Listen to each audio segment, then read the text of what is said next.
Psalm 119 is the Son's prayer to the Father for life, that he would live and be raised from the dead. And because of his obedience to the law in offering his life, giving his life to save us, which the law required of him. This is from the NIV version, the first section, Aleph, verse 1. Blessed are they whose ways are blameless, who walk according to the law of Yah. Blessed are they who keep his statutes and seek him with all their hearts. They do nothing wrong, they walk in his ways. In verse 4, now he starts speaking to the Father. You have laid down precepts that are to be fully obeyed.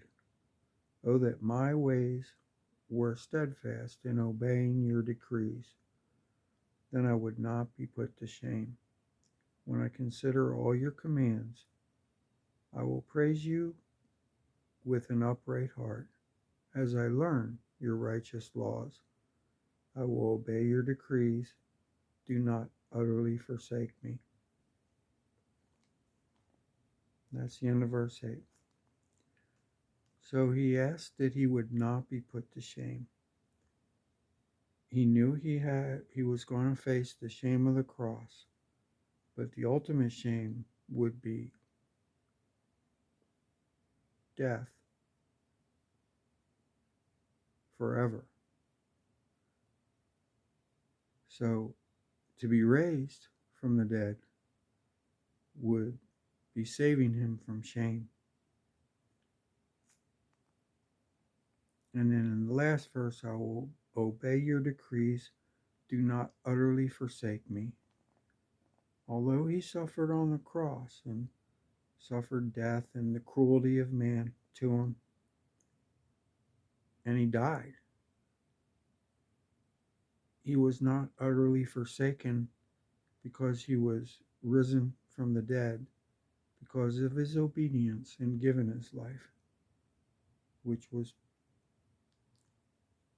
a requirement of the law to him.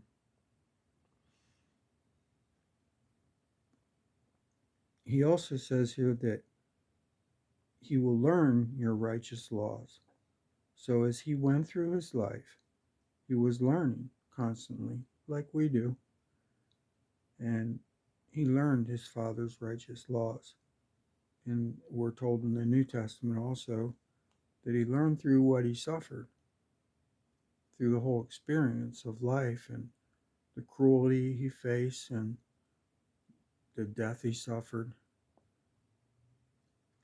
the mocking. But he trusted his Father's judgment, which we'll see further on in this psalm, which he says a number of times. So the first section is a short introduction through verse 3, and then he starts right into verse 4, speaking to the Father, and in verse 8, he says, I will obey your decrees. And he's the only one who fully obeyed his Father's decrees.